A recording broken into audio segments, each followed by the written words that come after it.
بسم اللہ الرحمن الرحیم اللہم صل علی محمد وآل محمد۔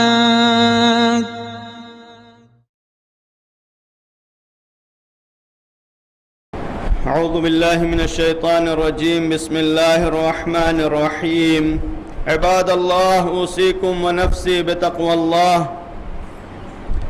خطبہ دوم میں اپنے نفس کو اور تمام حاضرین، تمام مومنین کو تقوی الہی کی سفارش کرتا ہوں۔ انسان کے تمام اعمال کی قبولیت منحصر ہے اس بات پر کہ انسان کے اعمال تقوی الہی کے ہمراہ ہوں۔ صرف عمل اور ارکان کی کوئی اہمیت نہیں ہے جب تک تقوی الہی اعمال اور ارکان کے ساتھ ملحق اور متصل نہ ہو۔ گزشتہ ہفتے جو گفتگو آپ کی خدمت میں پیش کی گئی وہ توبہ کی حقیقت کے سلسلے میں مرحوم ملا فیض کاشانی رضوان اللہ تعالی علیہ نے توبہ کو مرکب بتایا تین چیزوں سے، کہ توبہ تین چیزوں سے مل کر بنتی ہے اور تین چیزوں سے مل کر مکمل ہوتی ہے۔ ایک علم ہونا چاہیے، دوسری حالت ہے اور تیسرا فعل۔ علم کے سلسلے میں بیان کیا کہ علم سے مراد یقین ہے کہ انسان کو جن اعمال کی حرمت کا علم ہونا چاہیے اور اس کے انجام کا علم ہونا چاہیے، اس گناہ کی حقیقت کا علم ہونا چاہیے۔ یعنی جب انسان کو گناہ کی حقیقت کا علم ہوگا، انسان کو یہ پتہ ہوگا کہ یہ گناہ جو ہم انجام دے رہے ہیں، تو انسان کو جب پتہ چلے گا کہ اس کا عذاب سخت ہے، یا وہ جو دوسرا مرحلہ بیان کیا کہ جن لوگوں کے یہاں علم کمال کی منزل پر پایا جاتا ہے، وہ اسی گناہ کو حقیقت میں اپنے لیے سزا سمجھتے ہیں۔ جب انسان اس حقیقت کو پہچان لے گا، اس حقیقت کو جان لے گا اور اس حقیقت کو مان لے گا کہ یہ گناہ ہمارے نقصان کے لیے، ہمارے لیے نقصان دہ، ہمارے لیے ضرر رساں ہے، تو فوراً انسان کے اندر ایک حالت پیدا ہوتی ہے جسے ہم حالت ندامت کہتے ہیں۔ یعنی جب انسان یہ دیکھتا ہے کہ ہم نے اپنا نقصان کیا ہے، ہم نے اپنے کو ضرر پہنچایا ہے، نقصان پہنچایا ہے، تو انسان کے اندر ایک حالت پیدا ہوتی ہے۔ اس حالت کو ہم ندامت، پشیمانی، شرمندگی کہتے ہیں۔ یہ انسان کے اندر جو ندامت کی حالت پیدا ہوتی ہے حقیقت کو جاننے کے بعد، قرآن مجید نے اس کو دو حصوں میں بیان کیا ہے۔ یعنی ندامت دو طریقے سے انسان کے زندگی میں آتی ہے۔ حقیقت کا علم جیسے ہی ہوتا ہے، ندامت اس کے ہمراہ ہے، اس میں کوئی شک نہیں ہے۔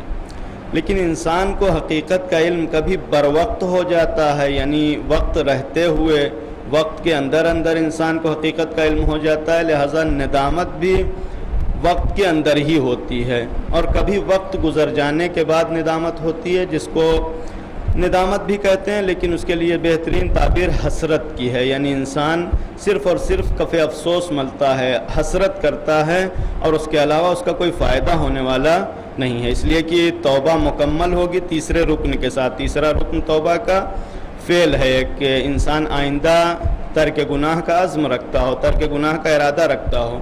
لیکن جب گناہ کا وقت گزر چکا ہو تو پھر اس تیسرے رکن تک انسان نہیں پہنچ سکتا، صرف اور صرف ندامت حاصل ہو سکتی ہے۔ اور یہ ندامت انسان کی ندامت بھی نہیں کہی جائے گی بلکہ حسرت کہی جائے گی۔ لہذا قرآن مجید نے جن ندامتوں کا ذکر کیا ہے وہ یہ دو ندامتیں ہیں، کچھ بر وقت اور کچھ وقت کے گزر جانے کے بعد۔ جو ندامت وقت کے گزر جانے کے بعد ہے، متعدد آیات ہیں اور متعدد گروہ کا تذکرہ قرآن مجید نے کیا ہے کہ جو قیامت کی حالت میں یا اسی دنیا میں کبھی وقت گزر جانے کے بعد ندامت کا اظہار کرتے ہیں، جن کی ندامت سے ان کو کوئی فائدہ حاصل ہونے والا نہیں، یعنی اس سے کچھ ملنے والا نہیں، کچھ فائدہ نہیں ہوگا۔ ندامت کا ایک تذکرہ جس میں قرآن مجید نے سورہ سبا کی 33ویں آیت میں کافروں کی ندامت کا تذکرہ کیا، اور دو گروہ جو کافر تھے اور دونوں گروہ ایک دوسرے کے ہمراہ وہاں محشر میں جب محشور ہوں گے، محشر میں جب اکٹھا ہوں گے اور عذاب سے دوچار ہوں گے، تو دونوں ایک دوسرے کے ساتھ اس طریقے سے گفتگو کریں گے، اس طریقے سے اظہار ندامت کریں گے۔ قال الذين استضعفوا للذين استكبروا بل مكروا الليل والنهار اذ تأمروننا ان نكفر بالله ونجعل له اندادا واسروا الندامة لما رأوا العذاب وجعلنا الاغلال في اعناق الذين كفروا هل يجزون الا ما كانوا يعملون۔ جب عذاب مستحکم اور یقینی ہو جائے گا تو یہ دو گروہ کافر کے، ایک مستضعف اور ایک مستکبر، یہ دونوں گروہ اکٹھا وہاں محشور ہوں گے۔ جبکہ دنیا میں ان لوگوں کی حالت یہ تھی کہ یہ جو مستکبر تھے یہ دوسروں کے اوپر حکمرانی کرتے تھے، دوسروں کو سمجھاتے تھے، دوسروں کو کفر کی دعوت دیتے تھے، دوسروں کو کفر کی طرف رغبت دلاتے تھے، دوسروں کو خدا سے دور کرتے تھے، اور وہاں دنیا میں یہ حالت تھی کہ لگتا تھا کہ یہ کامیاب گروہ ہیں اور دوسروں کو کامیابی کی طرف دعوت دے رہے ہیں، یہ خود نجات پا چکے ہیں لہذا دوسروں کو نجات دلانا چاہتے ہیں۔ دنیا میں ایسی حالت تھی۔ آخرت میں دیکھیں گے کہ دونوں استاد شاگرد سب ساتھ میں محشور ہوں گے، پیر اور مرید سب ساتھ میں محشور ہوں گے۔ وہاں پر قال الذین استضعفوا، بہرحال وہاں جو مستکبر ہیں، جو دنیا میں بڑی اچھی اچھی دعوتیں دیتے تھے، لالچ دے کے لوگوں کو بلاتے تھے کفر کی طرف، الحاد کی طرف، خدا سے دور کرنے کے لیے لوگوں کو بڑی بڑی باتیں سناتے تھے، وہاں ان کی زبانیں تو بند ہو جائیں گی، وہ تو کچھ بولنے کے لائق رہ ہی نہیں جائیں گے، لیکن بولنے کا موقع ان لوگوں کے پاس ہوگا کہ جو دنیا میں مستضعف تھے، یعنی مستضعف بھی اس جہت سے تھے کہ انبیاء علیہ السلام کی دعوت کو نہیں سنتے تھے، ان کی باتوں کو قبول نہیں کرتے تھے، اس کے مقابلے میں مستکبرین کی دعوت کو قبول کرتے تھے، ان کی باتوں کو سنتے تھے، لہذا احساس جرم ہوگا، احساس ندامت ہوگا، اور اس کے بعد پھر مستکبرین سے کہیں گے کہ جو وہاں خاموش کھڑے ہوں گے، ان کے پاس بولنے کا کوئی چارہ بھی نہیں ہوگا کہ لوگوں کے سامنے بولیں، کوئی توجیہ، کوئی عذر تقصیر کچھ بھی نہیں پیش کر سکتے، اس لیے کہ دنیا میں جتنی باتیں تھیں ان کی سب ختم ہو چکی ہیں، اب حقیقت سامنے آ گئی ہے، تو اب یہ کمزور اور مستضعف افراد ان سے کہیں گے کہ تم تو دنیا میں ہمیں مکر اور فریب کے ساتھ دعوت دیتے تھے، بل مکر اللیل والنہار، دنیا میں تم نے دن رات ہمارے ساتھ مکر اور فریب کیا، اور وہ مکر اور فریب کیا تھا؟ تَأْمُرُونَنَا أَن نَّكْفُرَ بِاللَّهِ، تم ہم سے کہتے تھے کہ ہم اللہ کا انکار کریں، اللہ کا کفر اختیار کریں، وَنَجْعَلْ لَهُ أَندَادًا، خدا کا شریک بنائیں، خدا کا دوسرا شریک مانیں، وَأَسَرُّوا النَّدَامَةَ لَمَّا رَأَوُا الْعَذَابَ، وہاں پر پشیمانی آشکار ہوگی، دیکھیں گے سب جب یہ عذاب کو مشاہدہ کر لیں گے، یعنی عذاب ان کے لیے قطعی ہو چکا ہوگا، نظروں کے سامنے عذاب ہوگا، اور پروردگار عالم نے پھر ان کا عذاب ذکر کیا، وَجَعَلْنَا الْأَغْلَالَ فِي أَعْنَاقِ الَّذِينَ كَفَرُوا، ہم ان کے گردنوں میں عذاب کا طوق ڈال دیں گے، کافرین کی گردنوں میں، وَهَلْ يُجْزَوْنَ إِلَّا مَا كَانُوا يَعْمَلُونَ، یعنی یہ عذاب قطعی ہو گیا، ٹلنے والا نہیں ہے۔ پروردگار عالم کہتا ہے کہ کیا ان کو اس کے علاوہ کوئی جزا دی جائے گی جو یہ عمل انجام دیا کرتے تھے، یعنی ایک اس ندامت کو کہ جہاں مستضعفین مستکبرین کے ہاں ندامت کا تذکرہ نہیں کیا گیا، مستکبر یعنی جیسے شیطان کی مثال دیا کہ اس کے ہاں ندامت نہیں پائی جاتی، مستضعف ہیں جو ندامت کا اظہار کریں گے، لیکن یہ ندامت ایسے وقت میں ہے جب وقت گزر چکا ہے۔ دنیا میں اگر ان کو مستضعف ہم یعنی قرآن مجید نے کہا ہے تو ایسا نہیں کہ بالکل مجبور اور لاچار تھے، پہلے بھی بعض مناسبتوں سے تذکرہ کیا گیا کہ قرآن مجید نے ان بعض افراد کا تذکرہ کیا جو مکے میں تھے اور کفار اور مشرکین کی اس دھمکی کے مقابلے میں کہ تمہاری زمینیں چھین لی جائیں گی، تمہاری ساری جائیداد ہڑپ کر لی جائے گی اگر تم اسلام قبول کرو گے، لہٰذا انہوں نے اسلام قبول نہیں کیا اور پیغمبر کے ساتھ ہجرت نہیں کی تھی، اور اس کے بعد آخرت میں جانے کے بعد یہ عذر پیش کریں گے کہ تم ان کے ساتھ کیوں ہو، یہ عذر کریں گے کہ کننا مستضعفین فی الارض، ہم لوگ بہت مجبور تھے، لاچار تھے، وہاں قرآن ان کو جواب دے گا کہ کیا مجبوری تھی، کون سی لاچاری تھی تمہارے ساتھ، تم ہجرت کر جاتے، یعنی خدا نے جو کچھ یہاں تم کو عطا کیا تھا وہی وہاں پر بھی عطا کرنے والا تھا، لہٰذا تم مجبور نہیں تھے۔ لہٰذا اگر مستضعف کا ذکر کیا ہے تو اس کا مطلب بالکل مجبور محض بھی نہیں ہے، لاچار نہیں ہے۔ انبیاء کی دعوتیں بھی ان کے سامنے تھیں اور ان مستکبرین کی دعوتیں بھی ان کے سامنے تھیں۔ انبیاء ان کو توحید کی طرف بلاتے تھے، مستکبر ان کو کفر کی طرف دعوت دیتے تھے۔ انبیاء ان کو توحید کی دعوت دیتے تھے، یکتا پرستی کی دعوت دیتے تھے، خدا واحد کی عبادت کی دعوت دیتے تھے۔ مستکبرین کہتے تھے کہ نہیں، خدا کے لیے مثل قرار دو، اس کے نظیر قرار دو، اس کا شرک اختیار کرو۔ انہوں نے اپنے اختیار سے کس کی دعوت کو قبول کیا؟ مستکبرین کی دعوت کو قبول کیا۔ لہذا عذر نہیں ہے کہ جس کو پروردگار عالم یہاں پر قبول کر لے، اگرچہ آخرت میں بعض یہ وہ مقام ہے کہ جہاں پر حسرت اور ندامت کا تذکرہ کیا گیا، بعض مقامات وہ ہیں کہ جہاں حدیث میں امید کا تذکرہ کیا گیا مومنین کے لیے، وہ مومنین کی جن سے دنیا میں گناہ ہو گیا، گناہ ہونے کے بعد مثلا اس دنیا میں انہیں موقع بھی نہیں مل سکا کہ وہ توبہ کرتے، استغفار کرتے، پروردگار عالم کی بارگاہ میں اظہار ندامت کرتے، اس گناہ کے ساتھ محشر میں پہنچ جائیں گے۔ محشر میں پہنچنے کے بعد پروردگار عالم ان کے اوپر حکم عذاب بھی صادر کر دے گا، حکم عذاب بھی ان کے لیے آ جائے گا، اور اس کے بعد فرشتوں کو حکم دیا جائے گا کہ ان کو لے جاؤ جہنم کی طرف۔ جس وقت یہ جہنم کی طرف لے جایا جانے لگے گا، ان کو یہ مڑ مڑ کے دیکھیں گے۔ پروردگار عالم کہے گا آپ کیا دیکھ رہے ہو؟ یہ جواب دیں گے کہ پروردگار ہم نے گناہ کیا تھا، لیکن یہ نہیں سمجھتے تھے کہ پروردگار عالم ہم پر عذاب بھی کر دے گا، یعنی تیری رحمت سے یہ امید نہیں تھی۔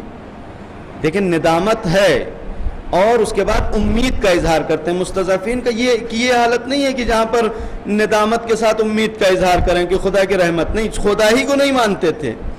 خدا کو ماننا اور نہ ماننے میں کتنا بڑا فرق ہو جاتا ہے کہ دنیا سے حالت کفر میں گئے ہیں، لہذا کوئی امید بھی نہیں ہے۔ وہ وہاں پر پہنچیں گے، ایمان کے ساتھ گئے ہیں، گناہوں کے بدلے سزا ملی ہے اور جہنم میں جانے والے ہیں۔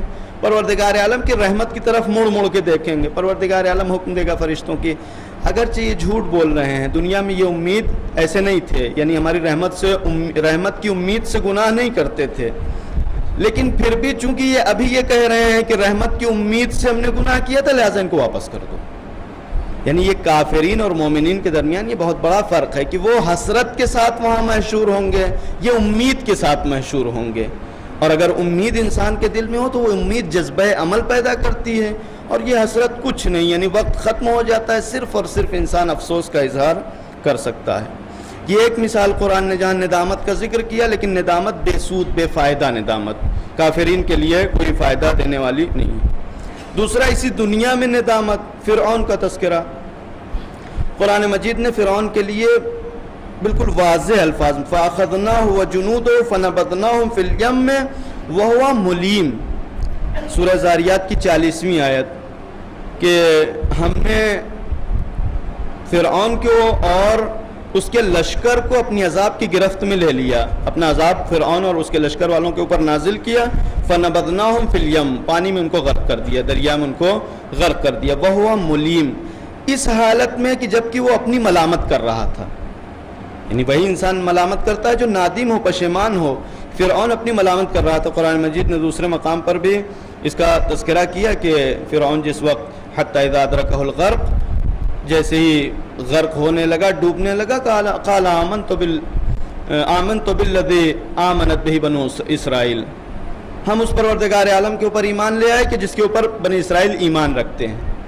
یہاں پر دیکھیں، یعنی اس ندامت کی حالت کو دیکھیں کہ یہ ندامت کیوں نہیں انسان، یعنی اس فرعون کو فائدہ پہنچاتی، اور اگر اس طریقے کی ندامت دوسری بھی انسان کی زندگی میں آئے تو کیوں اس کو فائدہ نہیں پہنچائے گی۔ فرعون کا جرم اور جنایت دیکھیں، پروردگار عالم نے اسے مملکت دی، حکومت دی، طاقت تھی، اور یہ طاقت، مملکت، حکومت، ان سب چیزوں سے بہت ہی اچھا فائدہ اٹھایا جا سکتا تھا۔ پروردگار عالم کی عطا تھی، پروردگار عالم کی عطا پر یہ مغرور نہ ہوتا، پروردگار عالم کے بندوں کے ساتھ اچھا رویہ اختیار کرتا، اور اس کے بعد پھر اپنی حدوں کے اندر رہتا، اپنی حد سے تجاوز نہ کرتا۔ یعنی فرعون جب پیدا ہوا تھا تو خود فرعون کو اپنی حقیقت کا تو علم تھا، کہ ہمارے ماں باپ نے ہم کو پیدا کیا، ماں تھے، اس کا باپ تھا، ماں تھی، اور اس کے بعد ایک زندگی گزارا، ایک زندگی گزارنے کے بعد یہ مملکت اور حکومت اس کے ہاتھوں میں آئی. یہ ساری چیزوں تو فرعون نے مشاہدہ کی تھی. اور اس کے بعد ایک مرحلے میں جب یہ حکومت پر پہنچ جاتا ہے تو وہاں خدائی کا دعویٰ کرتا ہے. انی ان اللہ رب العالمین، ہم خدا ہیں، ہم عالمین کے پالنے والے ہیں، ہم تمہارے پالنے والے ہیں. یعنی یہ انسان کی جس کو اپنی حقیقت کا علم ہو، یہ دوسروں کے سامنے یہ دعویٰ کرے کہ ہم پالنے والے ہیں. یعنی خود انسان اپنے اندر یہ محسوس کرتا ہے کہ ہے کوئی جو ہم کو پالنے والا ہے کوئی جو ہم کو عطا کرنے والا ہے. اسی کی دی ہوئی نعمتوں سے، اسی کی دی ہوئی عطا سے اتنا مغرور ہو جائے کہ اس کو فراموش کر دے کہ جس نے سب کچھ عطا کیا ہے. اور اس کے بعد پھر دعوائے الوہیت، دعوائے ربوبیت، اور اس کے بعد دعوائے ربوبیت ہی نہیں بلکہ جن لوگوں نے تسلیم کیا ان کے ساتھ اچھا برتاؤ، اور جن لوگوں نے اس کی ربوبیت کو تسلیم نہیں کیا، اس کی خدائی کو نہیں مانا، ان کے ساتھ یہ برتاؤ کہ یذبحون ابناءہم ویستحیون نساءہم، ان کے مردوں کو قتل کر دیا کرتا تھا بنی اسرائیل کے، عورتوں کا اسیر کر لیا کرتا تھا، عورتوں کو اپنے کنیزی میں رکھا کرتا تھا. یہ جرم اور جنایتیں، اور ان جرم اور جنایتوں کے درمیان پروردگار عالم کی واضح نشانیاں آئیں اس کے سامنے. جناب موسیٰ آئے اور فرعون کے سامنے وہ معجزات، تمام معجزات کا تذکرہ، یہاں تک کہ جناب موسیٰ سے بھی اس نے مقابلہ کرنے کی کوشش کی. مقابلے کا انداز کیا تھا کہ جن کو اپنا بندہ سمجھتا تھا ان کو اپنی مدد کے لیے بلایا. یعنی کتنا بیچارہ، کتنا مجبور اور لاچار خدا تھا کہ جب خدائی کے اوپر وقت آیا تو بندوں سے مدد مانگ رہا تھا. لہذا ان ساحروں کو بلایا کہ جو اس کے گمان میں اس کے بندے تھے، اس کے ماننے والے تھے، اور اس کے بعد کہا کہ موسیٰ کا مقابلہ کرو. ساحروں نے بھی اپنی قدرت آزمائی کی. ایسا نہیں کہ جناب موسیٰ کو دیکھتے اور موسیٰ کے صورت دیکھ کے یقین کر لیتے تھے کہ آپ پیغمبر ہیں، آپ کے اوپر ہم ایمان لے آتے. نہیں، قدرت آزمائی کی، زور آزمائی کی. لہذا قرآن نے لکھا کہ انہیں رسیوں کو پھینکا اور وہ رسیاں اژدہا میں تبدیل ہو گئیں، سانپ بن کے بکھرنے لگیں اور پھیلنے لگیں. پروردگار عالم نے جناب موسیٰ کو حکم دیا کہ اپنے عصا کو پھینکو، اور عصا اژدہا بنا، اور اژدہا سارے سانپوں کو نگل گیا، سارے ان کے سحر اور جادو کو ختم کر دیا اس نے. جب انہوں نے دیکھا کہ ہماری قدرت اس قدرت کے سامنے کارگر نہیں ہے تو پھر اپنے سے بڑی قدرت کے سامنے انہوں نے سر تسلیم کر دیا، سجدے میں سر رکھ دیا. اور اس کے بعد آواز دی کہ جس خدا کو بنی اسرائیل اور موسیٰ مانتے ہیں، ہارون اور موسیٰ مانتے ہیں، ہم بھی اس خدا کے اوپر ایمان لے آئے. یعنی فرعون کا بھروسہ جادوگروں کے اوپر تھا. جادوگر جب ایمان لے آئے تو فرعون کو بھی ایمان لے آنا چاہیے، اس لیے کہ خدائی ان کے بھروسے پر تھی. اور یہ بھروسہ جب ٹوٹ گیا تو کم سے کم خدائی کا گمان ختم ہو جانا چاہیے. لیکن یہاں پر بھی وہ طاقت اور سطوت اور قوت اور قدرت کا جو گمان تھا، جو زوم تھا، یہ ٹوٹا نہیں، ختم نہیں ہوا، یہ استکبار باقی رہا. کیوں؟ اس لیے کہ ابھی تک جو کچھ اس کی نظروں کے سامنے دکھائی پڑا وہ اس کے اوپر نہیں آیا تھا. یعنی نہ ساحروں جادوگروں کے جادو کا کوئی اثر اس کے اوپر آیا، نہ جناب موسیٰ کے جواب کا کوئی اثر فرعون کے اوپر آیا. ابھی تک قدرت باقی تھی، ابھی تک مملکت، وہ حکومت، وہ قدرت، وہ فوج، وہ سپاہ، وہ ظالم پوری دستگاہ، سب کچھ اس کے ہاتھوں میں ہے. لہٰذا یہ تکبر ابھی برقرار ہے. اس کے بعد پھر جناب موسیٰ بنی اسرائیل کو لے کے نکلے، اور اس کے بعد پھر بھی اپنی قدرت کا مظاہرہ کیا اس نے. یعنی جناب موسیٰ کا پیچھا کیا، اور پیچھا کرنے کے بعد پھر آخری نشانی جو پروردگار عالم کی دیکھی اپنی آنکھوں سے وہ یہ تھی کہ بنی اسرائیل پہنچے دریا کے کنارے اور دریا میں جانے کا کوئی راستہ نہیں. پروردگار عالم نے اپنی خاص قدرت سے دریا میں راستہ فراہم کیا بنی اسرائیل کے لیے. اتنی خدا کی قدرتوں کو دیکھنے کے بعد پھر بھی الوہیت کا دعویٰ، اور اس کے بعد کب اس سے انکار؟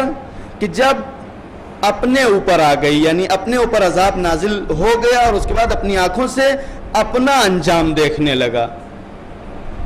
یعنی اتنی نشانیاں جب دیکھیں تو انسان کو توجہ نہیں، یعنی ہوش نہیں آیا. اب یہ آخری نشانی دیکھنے کے بعد کیا؟ یعنی اگر اس حالت کو ہم حالت ندامت کہتے ہیں تو ندامت کہنا بھی نہیں چاہیے. اب کس حالت، یعنی کس لائق رہ گیا ہے؟ معاذ اللہ ہم یہ نہیں کہیں گے کہ اب تو خدا بھی چاہے تو نہیں بچا سکتا. نہیں، خدا ابھی بھی قدرت رکھتا ہے، خدا یعنی نجات دے سکتا ہے یہاں سے بھی. لیکن وہ فرعونیت کو پہچانتا ہے کہ جس کے سامنے خدا کی ہزاروں نشانیاں آئیں اور گئیں اور اس نے کوئی نوٹس نہیں لیا، تو اب اس آخری نشانی کا کیا فائدہ ہونے والا ہے؟ لہذا پروردگار عالم نے کہا کہ نہیں، اب تک تم نے عصیان کیا، گناہ کیا، پروردگار عالم کی نافرمانی کی، اب تمہاری یہ ندامت فائدہ بخش نہیں ہے۔ یعنی پروردگار عالم کی آیات کو دیکھنے کے بعد، نشانیوں کو دیکھنے کے بعد پروردگار عالم کا انکار، یہ ایسا گناہ ہے کہ جس کے بعد ندامت انسان کو فائدہ نہیں پہنچا سکتی۔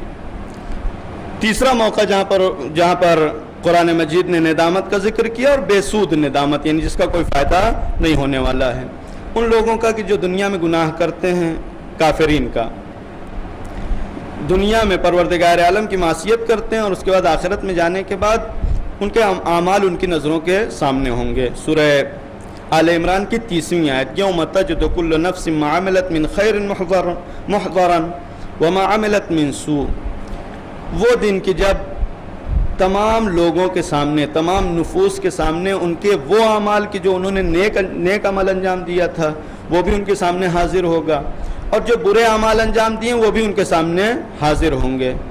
اور اس کے بعد جب برے اعمال ان کے سامنے حاضر کیے جائیں گے تو تود لو ان بینہا وبینہ امدا بعیدا، یہاں پر انسان ندامت کا اظہار کرے گا، حسرت کا اظہار کرے گا کہ کاش ہمارے اور ان اعمال کے درمیان ایک بہت طولانی فاصلہ ہوتا۔ یعنی جب آخرت میں اعمال جزا کی صورت میں، سزا کی صورت میں انسان کے سامنے حاضر ہو جائیں گے تو اس وقت یہ تمنا کرے گا، اس حسرت کا اظہار کرے گا کہ کاش ہمارے اور ان اعمال کے درمیان بہت فاصلہ ہو جاتا۔ وَيُحَذِّرُكُمُ اللَّهُ نَفْسَهُ، پروردگار عالم تمہیں اپنے بارے میں ڈراتا ہے، یعنی اپنے نفس سے ڈراتا ہے، خدا اپنے سے ڈراتا ہے کہ پروردگار عالم نے دنیا میں تمام انسانوں کے سامنے جو نشانیاں رکھی ہیں وہ یہی ہیں کہ خدا سے ڈرو، تقوی الہی اختیار کرو، خدا کی معصیت سے پرہیز کرو۔ واللہ رؤوف بالعباد، یہاں پروردگار عالم نے اپنی رافت کا تذکرہ کیا ہے بندوں کے ساتھ، یعنی پروردگار عالم اس دنیاوی زندگی میں رؤوف ہے، مہربان ہے، لہذا اپنے بندوں کو ڈراتا رہتا ہے۔ کیوں ڈراتا رہتا ہے؟ اس لیے کہ اگر یہاں نہیں ڈرے تو ایک دن وہ آئے گا کہ جب تمہارے برے اعمال تمہارے سامنے سزا بن کے حاضر ہوں گے، اور پھر اس وقت یہ حسرت اور یہ تمنا کہ لو ان بینہا وبینہ امدا بعیدا، کہ کاش ہمارے اور ان اعمال کے درمیان بہت طولانی فاصلہ ہوتا، اس دن یہ حسرت بے سود ہوگی، بے فائدہ ہوگی۔ لہذا آج ہی پروردگار عالم جو ڈرا رہا، انسان کو ڈرنا چاہیے۔ اس کے مقابلے میں ایک آخری ندامت کی جس کو پروردگار عالم نے فائدہ مند ندامت قرار دیا کہ جو دنیا ہی میں انسان نادم ہو جاتا ہے۔ قرآن مجید نے بعض قوموں کا تذکرہ کیا اور ایک مثال کے عنوان سے کہ خداوند عالم وہ ہے والذی یسیرکم فی البر والبحر حتی اذا کنتم فی الفلک وجرین بہم بریح طیبۃ وفرحوا بہا، کہ پروردگار عالم وہی ہے کہ جو تمہیں زمین اور پانی میں، دریا میں تمہیں سیر کراتا ہے، تمہیں سیر کے لیے اسباب فراہم کرتا ہے۔ حتی اذا کنتم فی الفلک وجرین بہم بریح طیبہ، یہاں تک کہ تم کشتی میں سوار ہو اور اچھی ہوائیں چلتی ہیں کہ جو اس کشتی کو آگے بڑھانے میں مددگار ہوتی ہیں۔ وفرحوا بہا، اور تم اس سے خوشحال ہوتے ہو، یعنی اس حالت سے کہ جب ہوائیں چلتی ہیں اور تمہاری کشتی اپنے راستے پر گامزن ہوتی ہے تو یہاں تم اظہار خوشحالی کرتے ہو۔ قرآن مجید نے بعض ایسے مقامات ہیں کہ جہاں پر انسان کی اس فرحت کا تذکرہ کیا، اس خوشی کا تذکرہ کیا۔ یہاں خوشی سے مراد ایسی خوشی ہوتی ہے کہ جہاں انسان پروردگار عالم کی نعمت کو پاتا ہے اور منعم کو بھول جاتا ہے، یعنی نعمت دینے والے کو بھول جاتا ہے۔ خوشی کس چیز کی ہوتی ہے؟ نعمت کی ہوتی ہے، اور وہاں پر نعمت کی خوشی کے بہانے انسان نعمت دینے والے کو فراموش کر جاتا ہے۔ یہ ایسی مثالیں ہیں کہ فرحوا بہا، یعنی تم خوشحال تھے کہ بہت اچھی ہوائیں چل رہی ہیں اور ہماری کشتی راستے پر گامزن ہے۔ جاءتها ریح عاصف، اسی درمیان ایک تیز ہوا جاتی ہے۔ وجاءہم الموج من کل مکان، چاروں طرف سے موجیں بلند ہوتی ہیں اور تمہیں گھیر لیتی ہیں۔ وظنوا انہ محیط بہم، اور تمہارا گمان یہ ہے بلکہ تم یہ یقین کر لیتے ہو کہ تم گھر چکے ہو، یعنی عذاب میں، بلاؤں میں گھر چکے ہو، ان موجوں نے تمہیں گھیر لیا ہے۔ ایسے وقت میں کیا کرتے ہو؟ وہ فرحت، وہ خوشی کہ جہاں تم اپنے منعم کو بھول گئے تھے، نعمت دینے والے کو بھول گئے تھے، وہ خوشی ختم ہو جاتی ہے۔ وحیط بہم دعوا اللہ مخلصین لہ الدین، تو پھر پروردگار عالم کی طرف متوجہ ہوتے ہو اور اللہ کو خلوص دل سے پکارتے ہو۔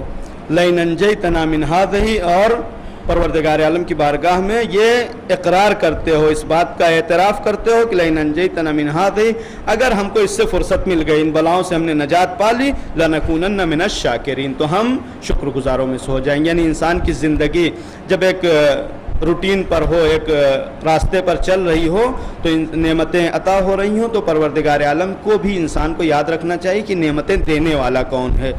اور اگر ایسا نہ ہوا اور پھر نعمتیں سلب ہونے لگیں، تو نعمتوں کے سلب ہونے کے وقت اگر پروردگار عالم کو یاد کرے انسان، تو بہرحال یہ حالت ندامت ایسی ہے جو انسان کو فائدہ بخش سکتی ہے، اگر انسان تیسرے مرحلے کو ادا کر دے، کہ تیسرا مرحلہ انشاءاللہ بعد میں آپ کی خدمت میں پیش کیا جائے گا، کہ انسان ندامت کے بعد تیسرے مرحلے میں یہ عزم کر لے، ارادہ کر لے کہ آئندہ اس گناہ میں ملوث نہیں ہوگا، آئندہ گناہ کی تکرار نہیں کرے گا۔ پروردگار عالم سے دعا ہے کہ پروردگار ہمیں گناہوں سے محفوظ رہنے کی توفیق کرامت فرما۔ بسم اللہ الرحمن الرحیم، ان اللہ وملائکتہ یصلون علی النبی یا ایھا الذین آمنوا صلوا علیہ وسلموا تسلیما۔